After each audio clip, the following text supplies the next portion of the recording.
Welcome to the deep dive. Today we're jumping into something pretty fundamental, the paradox of success. We all want it, but just wanting it, it's not quite the full picture. Exactly. And our guide for this is Marynês Pereira, a neurobusiness expert. She's got over 40 years in this field. Right, and this whole discussion, everything we're exploring, it's based entirely on her article, O Paradoxo do Sucesso. She really connects neuroscience and business strategy. A unique perspective, definitely. Mm. So what we're doing here, our mission, if you like, is using Pereira's insights to figure out why there's often this gap between wanting success and actually getting it. Yeah, what are those mindset shifts? What are the proactive things she says we need to do? Think of this as your shortcut to understanding why just wishing doesn't cut it. And she kicks it off with a really potent question, doesn't she? Oh, yeah. O que realmente buscamos. Y o que estamos dispuestos a ofrecer en troca. Mm-hmm. What do we really seek? Yeah. What are we willing to put on the table for it? It immediately tells you, okay, there's an exchange here. It's not passive. No, definitely not. And that directly tackles that common feeling, maybe even subconscious, that life somehow owes us happiness, owes us success, without much effort on our part. Like it should just arrive on a platter. Right. And Pereira's work basically says, hold on, that passive approach, that's actually stopping you. It's a barrier. It stalls the whole process. Yeah. So she brings in this idea of exchange. Let's unpack that a bit. It's not just like quid pro quo, is it? Not simply transactional in that sense. It's more about the energy, the value, the effort you put out into the world. Pereira suggests that what you consistently put out tends to, come back. So if you're constantly adding value, showing up, putting in the work, does that create a sort of positive feedback? Opportunities, maybe? That's exactly the idea Pereira puts forward. Your actions, your whole mindset, they create a kind of resonance, you could say. When you're actively contributing hard work, creative ideas, supporting others, it ripples outwards. People notice that. They do. And opportunities often come from that kind of proactive engagement rather than just waiting passively. Okay, so success isn't some kind of lottery win. Pereira really hammers home that getting results, career, business, life in general, it takes actual effort. And discipline. And perseverance.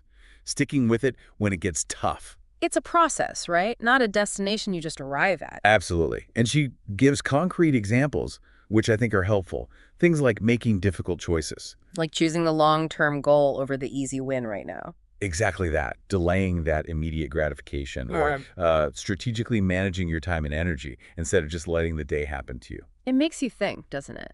Think about times maybe you've wished for a better outcome, a promotion or whatever, but maybe weren't consciously taking the steps. We've all probably been there, which leads perfectly into the neuroscience angle Pereira brings in, which is just fascinating. Yeah, tell me about that. Well, she points out that people who achieve a lot, they often have this highly developed capacity for self-control, for delaying gratification. It's like their brain is wired differently, or maybe trained differently. That's the key point. Pereira emphasizes it's not just innate, it's something that can be trained, strengthened, like a muscle. Okay, so how does that work? Is it about specific brain regions? Well, yeah, neuroscience suggests the prefrontal cortex is heavily involved. Yeah. That's your brain's CEO, handling planning, decisions, impulse control. And the thinking is, with practice like consistently choosing the harder right over the easier wrong, this area becomes more efficient. So you actually get better at resisting impulses and staying focused long term. Precisely. It's not just about raw willpower. Yeah. It's about actively calibrating your brain, as Pereira puts it, for those long-term objectives, for enduring the necessary sacrifices. Huh. Okay. Now, she also talks about investment, not financial, but personal. Yes, and this is foundational in her view, the investment in yourself, your physical health, your mental health. She argues this is the most crucial investment we make, but often the most overlooked. Our core energy, essentially. Think of it like this. Your body and mind are your primary enterprise. If that enterprise isn't running well, Then nothing else you try to build on top of it will be stable. Makes sense. yeah, and Pereira is quite direct about the consequences of neglecting this self-care foundation. What does she list? Like burnout. Burnout, sure, but also just chronic lack of energy, maybe constant aches and pains, needing medication just to function, lowered resilience when things get tough. Yeah, you can't be effective if you're running on empty or actively unwell. Exactly. How can you pursue goals with any kind of vigor if your basic systems are compromised? It's a fundamental question she raises. Okay, so building on that inner strength, she reframes discipline. It's not punishment, right? Not at all. She sees it as a powerful tool, something Yeah. you learn and hone. She often uses examples like regular exercise or playing sports. How so? What do those teach us specifically? Well, think about it.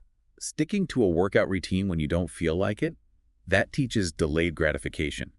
Pushing through a tough practice, resilience, making choices about diet or rest for performance, calculated sacrifice. Ah, okay. So those structured activities build the very skills needed for bigger life goals. It's not just about the physical benefit. Exactly. It cultivates that mental toughness, that ability to commit to a process, which Pereira argues is absolutely vital for any significant achievement.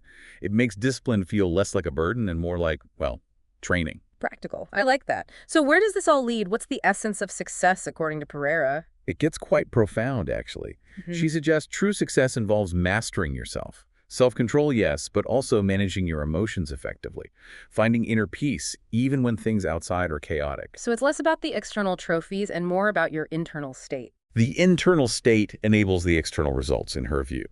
That's why she stresses investing in emotional intelligence and self-awareness. Knowing your triggers, managing your reactions, understanding your own patterns. The better you know yourself, the better you can navigate everything else. Right. And Pereira's idea is that this ongoing journey, self-knowledge, self-discipline, this is what allows you to project the right kind of energy, a focused energy that helps attract and build the reality you want. It aligns your inner world with your outer actions. Okay, so wrapping this thread up, the core message from Pereira seems to be, it all starts inside. Fundamentally, investing in your physical energy, your mental clarity, cultivating that discipline, that perseverance. These aren't optional upgrades. They're the bedrock. And she has that powerful quote, doesn't she, about the mind and body. Yes. Una mente brillante non se sustenta en un corpo fraco e doente. A brilliant mind cannot be sustained by a weak and sick body. It really puts it starkly. It absolutely does. It underlines that connection. And her conclusion really emphasizes choice. Choosing to invest in yourself, choosing to commit to the process, not just daydreaming about the outcome. That's what yields lasting results.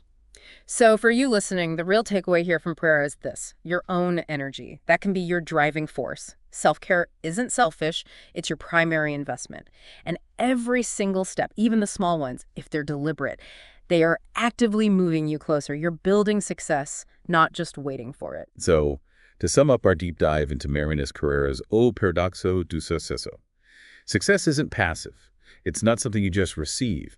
It's created actively through effort, self-discipline, and that crucial investment in your own well-being. Right. And building on Pereira's insights, maybe here's a final thought for you to take away. Consider one area, just one, in your life right now where perhaps you're expecting or hoping for a result, but maybe not fully engaging in the process needed to get there. What's one small, concrete step you could actually take, maybe even today, to shift from just wanting it to actively creating it? Just something to think about.